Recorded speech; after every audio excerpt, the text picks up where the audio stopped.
Austin, we are here today. Dude, okay, we got our Starbucks. How's it going, man? Good. Where do we begin? All right. So, my name is Austin Barnard, and we are currently in Brownsville, Texas, about 23 miles away from the SpaceX South Texas launch site. Currently, the gateway to Mars. I'd say we're about 5 to 6 years out from seeing the first humans land on Mars, and I believe about 20 from seeing the first true signs of a settlement, permanent settlement on another world. So, before we get into SpaceX, you were born in Houston, but you... Oh, man. I'll turn this off, too. It's all good. Whew. It's for the bloopers. Okay, want me to pause it? Or... Yeah. On the dreams of the past, we just fight just to keep them alive. It's the eye of the tag. Well, like, basically, like... You listen to that while you're driving out. Yeah, I like... Okay, I don't know, like, when I'm just chilling, so I don't know why my brain's just, like... I'm in science mode right now. But in the sense that most people, they get a taste of fame and fortune, and that they're like... This becomes, like, comfortable, stable. And they're just like, I'm happy with this. And they don't... Most people are like, well, okay, I'm happy here. That's why, like, you see people, like, very few, like Jeff Bezos, Mark Zuckerberg, Elon, Bill Gates, the hunger never stops and they just keep going. And I feel, but the difference is like, they still have that fame and glory because they're still here. And I guess, like, to myself, my own perception, I see it as, no matter what happens, like, I could have a million followers, making $1 million. One day, the day comes and it's time to go to Mars. It's just, I'm giving my family, here you go, that's it. Mm-hmm. I'm gone.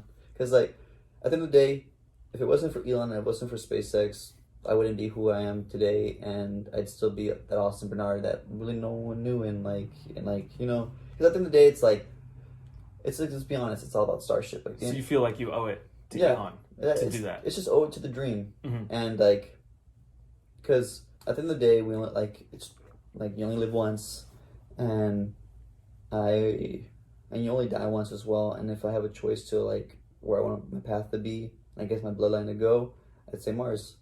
Mm-hmm. And I think Mars can become something more beautiful than Earth could ever become. And I think that it's going to take a lot of work, a lot of faith, and just the strength to just not give up, because it's going to be a lot of death and a lot of suffering. But, like, America wasn't built in a day. The world's, like, technology, it took a long time to get from sticks and stones to nuclear weapons. And it sucks, but people had to come up and down, and from scientists to just mom and pops, we have it's like kind of like going back to Carl Sagan, every man, woman, and child, every king and destroyer, every slave and peasant, every peasant, every slave owner. It's like everyone's just grown up on this one dot, floating in a cosmic beam in infinity. And I think that if anything were to happen and our light was to just flicker out, everyone who's ever suffered would have suffered in vain. And because, like, right now, society, it may seem happy and all fun. We get to go outside, like, there's Teslas driving around, you get to see, like, SpaceX, and you get to, like, enjoy the beauty of life. But one day, like, the herd is not always promised, and the warm summer air does not stick around forever. Mm-hmm. And we're gonna have to, just like our distant ancestors, our nomadic cousins, we had to one day get up and leave because the buffalo went another path, and the winter snow came. The sun's gonna blow up, and we're gonna have to leave Earth. That's if we get past, like, that's saying if no disease, our own greed, our own ignorance, and all this other stuff doesn't take us out first. Mm-hmm. But I truly believe that we need the backup planet. And not just backup planet. I think that we just need something that we can all strive together as a species. And I think that if we can, because the only thing here on Earth is we can't start from scratch. Basically, like, countries have already, like, laid their territories, and, like, everyone has, like, their imaginary borders. And Mars is kind of like just scratch, it's like paper. Mm-hmm. So you can't. Mars is already an inhospitable planet. You can't make it worse. You can only make it better. And so hopefully, but still, like, it's radiation's always bombarding it from the sky, cosmic winds, no magnetic field. No magnetic field, no ozone, nothing. It's just kind of like raining radiation. So it's Earth's like Earth is a literal Garden Eden. So when you go to Mars, what year do you think that will be? Like, do you think you'll be one of the first people there, I got or that. after it'll be like a few thousand people? And then what do you think it will be like? I think that honestly, I get myself late 2030s and probably 2040. I'm probably like around 40. I have a lot of mountains to climb in my own life, so there's a lot of goals I have to reach first, and there's a lot of hard work I have to do, and I'm far, far, far from my goal, and there's a lot of expectations I have to meet, and I will meet them. It takes time, but I think when people, What kind of expectations? just multiple degrees, been able to expand, like at the end of the day, you're going to want to know as a broad spectrum of tools, and just, I guess, like in the movie The Martian, astronaut Mark Watney had to perform self-surgery, right? Because no one was there to do it for him. And I guess to be able to like not only be a geologist, but you can also provide medical aid. You can, be able to have like a wide spectrum of like a rate at your disposal, so you're a valuable member of the team. And I guess like those expectations, and it's not from anyone else. It's expectations for myself that I want to set, because at the end of the day, I just want to be a viable person. That some people can give me a task and they can depend on me, and I will get it done to the fullest of my ability. But going back to the question, how Mars will be like when we land there, or in general when I get there, because I think that when people get there, it's gonna like instantly, no matter what, get to work. Just get to work. Build the base, do the science. And I think that it's the groundwork before any like city is truly built. The groundworks for semi-permanent, I guess, Martian presence has to be established, and we have to be able to first prove that we can grow an abundance of food, be able to mitigate the low gravity, somehow deal with the high radiation. I mean, there's ways to deal with all these things. It's just that it's going to take time, and I think that, like, let's be honest. When Challenger in Columbia and even Apollo 1, people, they get scared of the unknown, and I think that because everyone kind of has like their eyes on space, and space isn't like such a big commercial sector yet. Like I hate to say it, God forbid, but people are gonna die, and we just can't give up. And I think that a lot of people will die, but like no endeavor in the history of humanity has ever been accomplished without people dying. The moon landings, Apollo 1, people died. Like no matter what, like people trying to learn how to fly, people died. Like, jumping off a cliff and go try gliding, and God, your glide breaks. I think that if it's great of a task, it's worth dying. Maybe you might not be able to taste the end of the finish line, but you can pass the baton to someone else, and they could pass the baton to someone else. And I might not be able to see the beauty of a globular cluster with my own eyes, or see the heart of the Milky Way galaxy, but I actually believe one day someone will. And just because of what you've done, and just that thought, it's good enough for me. Yeah, I see people, like I have friends that I have kids right now, and there's nothing wrong with that. It's just that I feel like I'm a kid at heart myself, and I don't even know how to raise I wouldn't even know how to raise another person, another human being with expectations, hopes, and dreams, when I'm still trying to figure out my own.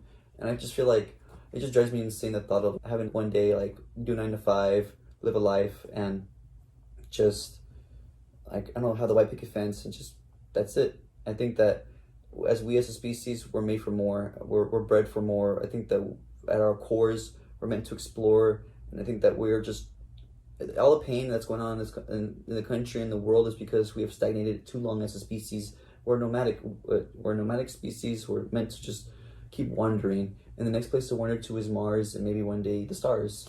And it's. Do you have somewhere you want to go after Mars? Well, it's not really we can't go anywhere. Asteroid belt, we're gonna have to get the resources from the asteroid belt, and then from there, once we're able to create once we have a sufficient way to mine and be able to safely collect and transport the resources to Mars, or maybe to the moon and mine it there, then I think we can be able to plan large-scale expeditions to the far edges of the solar system. I think that I always feel like it's like this. I think Earth has been a tutorial, and I think Mars is level 1. And once we get to the asteroid belt, that's level 2. But you just can't skip from level 1 to level 3. I think that everything comes in packs, and I'd say that maybe by the end of our lifetimes, 2100, we might be reaching for the moons of Jupiter.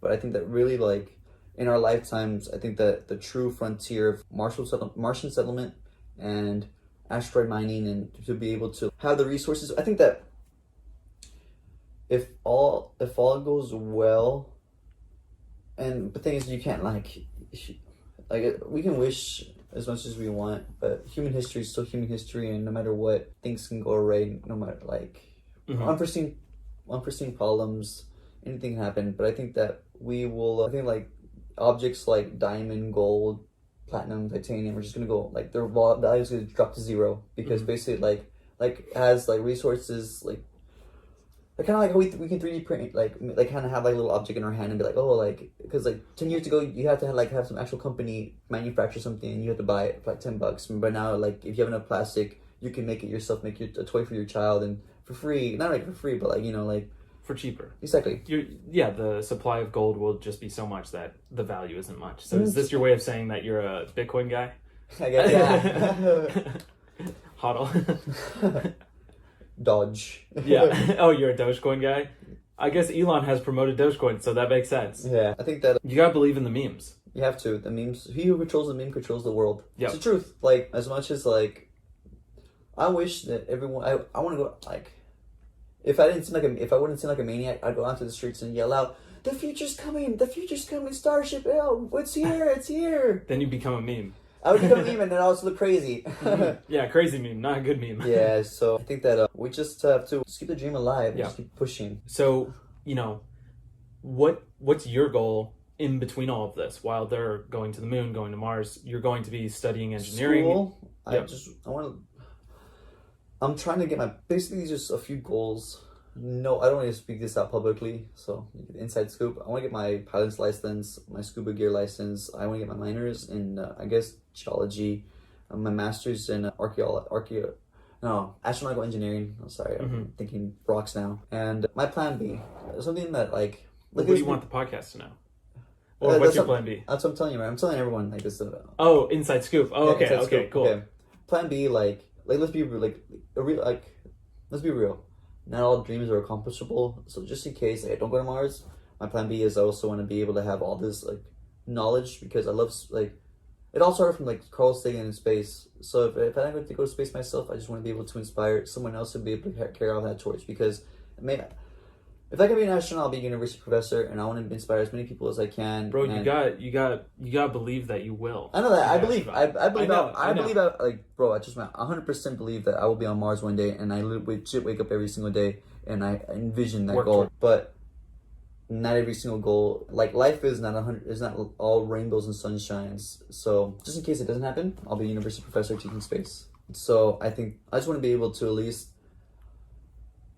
be able to say that because of me, someone felt so inspired that they like just how I lived my life a very certain way, and then I got up one day and I was just like, it's not worth it anymore, and I just turned around and I was just like, space is the way. Space is the way. It is. Space is the way, and it's like Neil deGrasse Tyson says. Like he has this one quote, and like I love it. It's because space. Find your place in space. Space is vast and unexplored. There's a lot of work to do. So no matter what.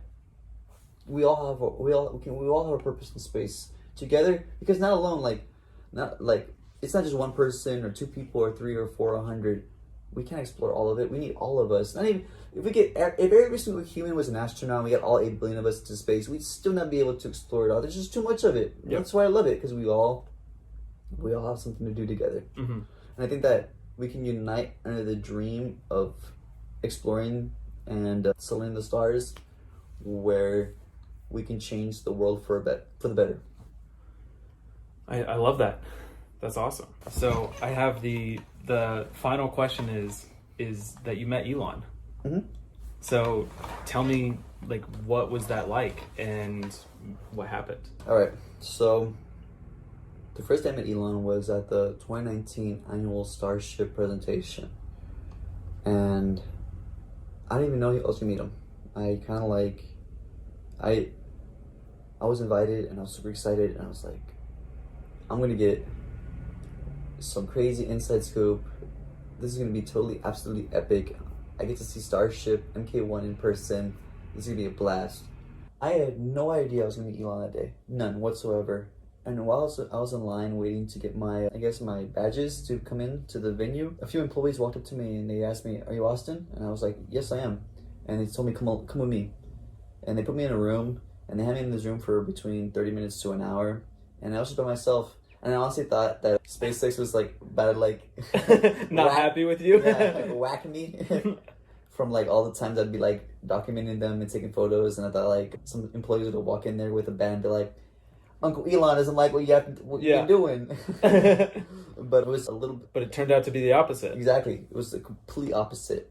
And a few other local photographers came in and they sat down. And that's why I kind of got the feeling like something's happening. I don't know what's happening, but something's going to happen. And, well, they took us up to the stairs, patted us down, and then I turned the corner and I see Elon there. And he turns around and he smiles. And I've never, ever been starstruck. But I guess that was like the first moment, like, where, like, it didn't seem real. Yeah. It felt like it was just some sort of, it felt like everything that's ever happened in my life was just all a dream, because it's like this, that all just like a butterfly, everything, I don't know. It was like for that. Love at first sight.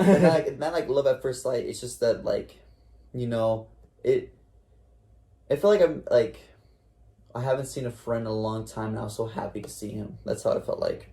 And while everyone bought a t-shirt or a gift or something to give him, and they all one by one gave him like a t-shirt or like a love letter or like a thank you or some sort of like gift.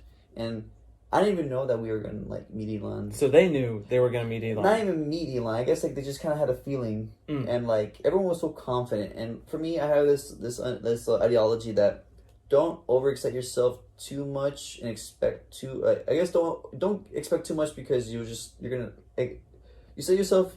I always set low expectations.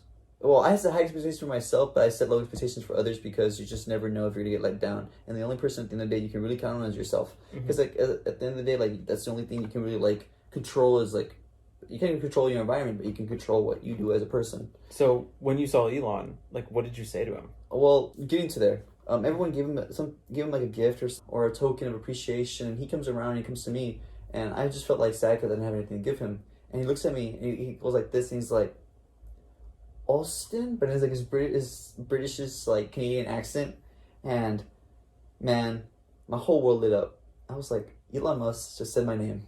That's so cool. That's it.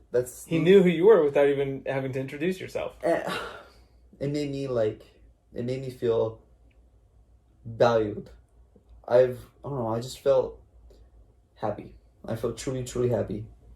And to be honest, I don't remember a majority of our conversation. I just know that it lasted for about 17 minutes, long enough to where they kind of had to kick us out because we just wouldn't show up. Oh no! And so you were the last person though. Elon. Yeah. So basically, me and Elon were chatting, and they got his assistants got very upset because me and Elon were just chatting up a storm, and he had a presentation, had to meet with the demon folk. He had like so much on his plate, but he took the time out of his busy day to chat with some 21-year-old nobody, some college kid who's just there to have fun, and he just felt like, I'm gonna have fun with this kid. I mean, you'd been posting on Twitter. And for about a year and a half, about a year, but still, like, I was on like 15,000 followers on Twitter, and like still like at the end of the day, followers are followers. Who really cares? Like,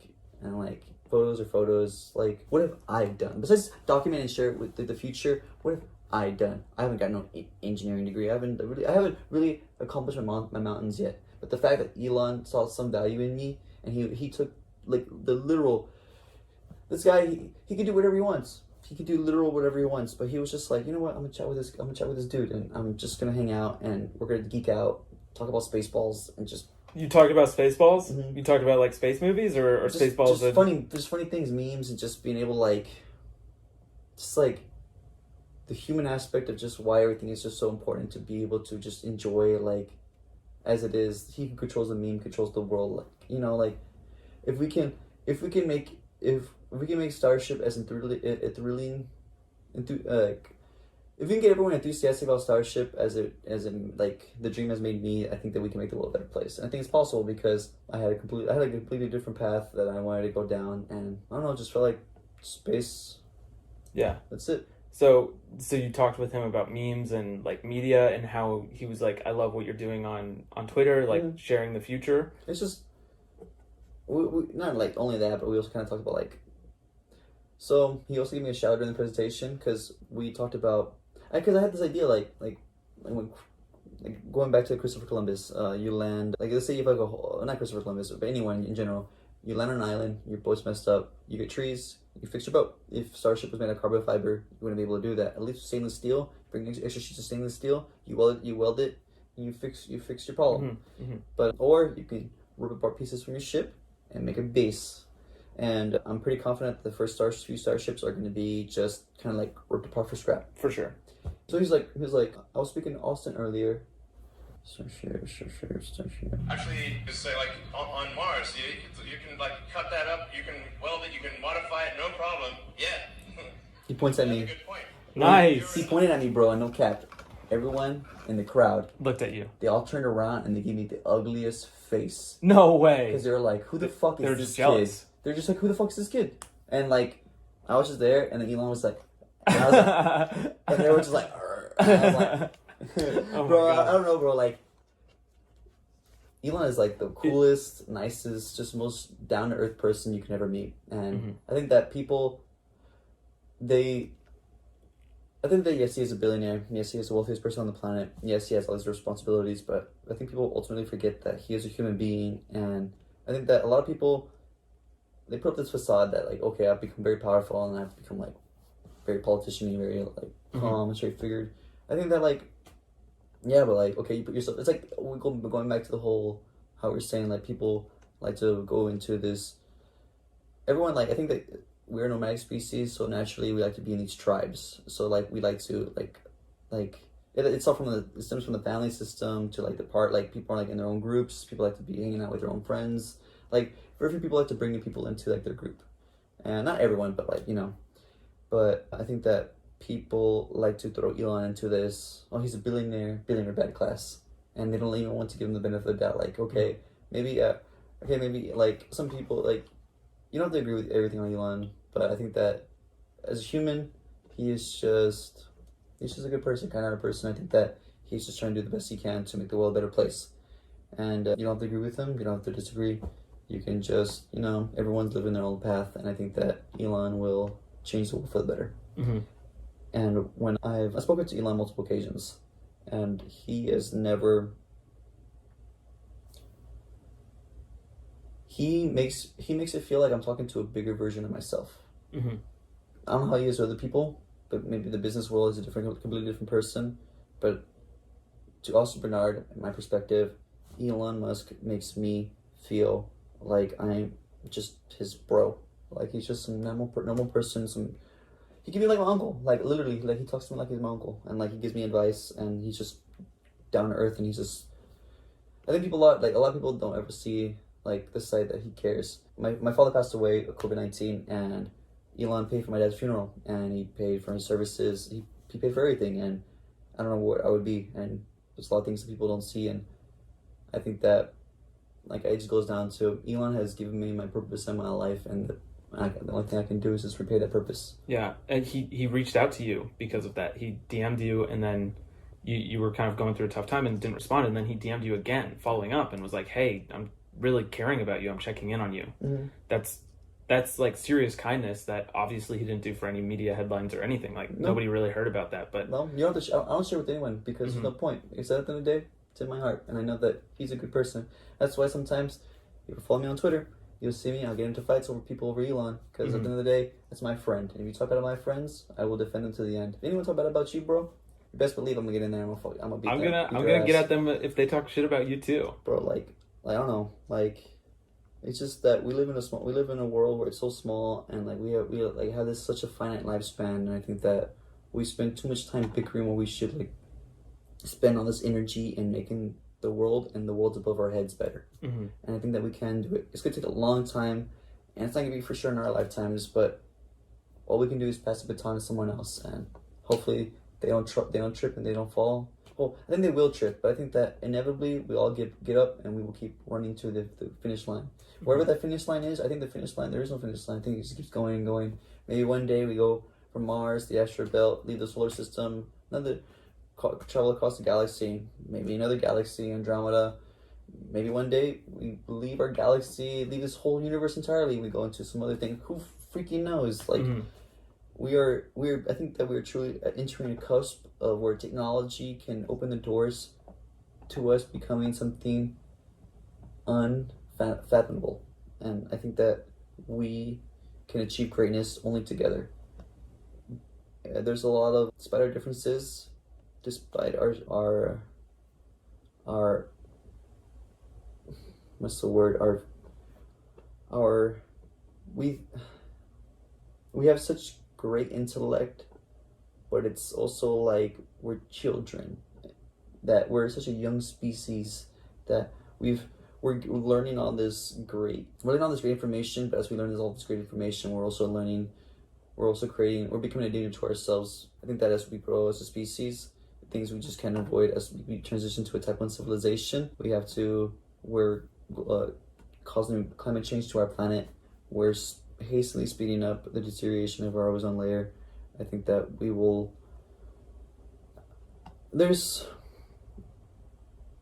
it's like a give or take situation. Like, humanity grows, bad for Earth, because we still haven't figured out how to go away from the fossil fuels and go fully renewable.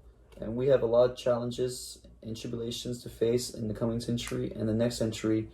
But if we can get through them, I think that the doors to the future will be irreversibly opened, and we have to pass the great filter. That's what you're saying. There's a lot of great filters. I think that we have 2 great filters. I think the great filter is becoming a type 1 civilization. Mm-hmm. I think that it's the jump from being like an animal among the many, because we're still, as people like to think it, like we're different from all the other animals. Sure, but I think that we are still the animal among the many. Like, we have built these great cities to surround us and keep us safe, but ultimately we still have emotions. We still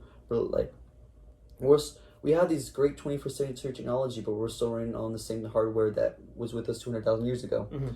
And we haven't broken through, and that hardware might either be our savior because we've learned to love and have compassion, or we will become so greedy that we'll just keep running until we all run off the cliff. Either way, I wonder which one of human nature will win over the other, because I think that we are truly entering the great filter. And I think that if we get past, because let alone disease, war, famine, just weather, I think we also have technology. AI is something that bro, we completely ran off course, bro. Yeah, I'm thinking of the question to get you back on track. I know, bro. What happens if you let Asperger's guy talk? He just goes off. You have Asperger's? I have Asperger's, bro. Like, what exactly does that mean for you? Basically, so from my understanding of how I was told, because to me, I just feel like I'm always energetic, and my brain's always going like all the time. I have all these ideas, and like I feel like in my head when they process, it's like calm. Mm-hmm. But as I speak, it's like I'm trying to fit a bunch of too many thoughts into like a too tight of a hole. Mm-hmm. So it's very, very hard to be able to process all my I guess, like, not processing my information, but I guess like speak it. Mm-hmm. So you're documenting Starship down in South Texas. Elon's also going to Austin. He's building gigafactories there. He has Tesla Berlin, Tesla mm-hmm. Shanghai. Like, do you ever want to, there's also other SpaceX facilities as well. So do you ever want to travel and document more things that are building the future, or are you mainly going to stay down in Brownsville, or a combination, or? I'm gonna stay in Brownsville. Brownsville's home, and SpaceX is like, I like the community around here. I will unlikely want to stick in Brownsville. I just like how the process. SpaceX is not slowing down anytime soon. I think that there's just everything's just gonna ramp up, and it will hit into overdrive, and it just won't look back from there on. So you'll be busy enough down here. And I also plan on starting a podcast. I plan on starting a YouTube channel. I'm also trying to work on my TikTok. I'm basically trying to enter every single social media domain I can. And I think that I'm just gonna have my hands full with everything, plus school. I also like being able to have the quietness of Brownsville, because Brownsville will grow and it's gonna become a completely different city. But right now, I much rather enjoy the sanctity of my city as it grows, to be able to grow and cherish it with it. Though I will travel the country and hopefully the world, and I want to be able to experience all of Earth's beauties, because I can't explore another world without exploring my home world first. Nice. Awesome. Cool. So people can find you on Twitter. Yes, sir. Austin Barnard 45. Austin Barnard 45. Is that the same Instagram as well? Instagram is different. It's Austin 8 Barnard. Okay. And then how else can people find you or support you? You can find me on Patreon, Austin Barnard 45, and just follow me on Twitter. I interact with everyone on Twitter, and Twitter is my giant space family. So if you want to get a hold of me and talk to me, hit me up on Twitter. I got you. Nice. And then you'll be starting a podcast soon, so hopefully that'll be out soon. Do you have a name for it yet? I'm still coming up with it. I have an idea, but you'll be surprised when it's something for my Twitter family to be able to get the first. Nice. Yeah. Okay, so follow you on Twitter for everything there. Awesome. Well, thank you for taking the time, man. I love you, brother. For the conversation. Good conversation. Now I gotta go. I can't wait to go see the Starship S9 launch. This is gonna be super fun, bro. You're telling me. I think that this one's the one's gonna stick the landing. Oh, for sure. I have no doubt about that. Okay, man. It's gonna be awesome. Awesome. Bro. Talk to you, man. See you later.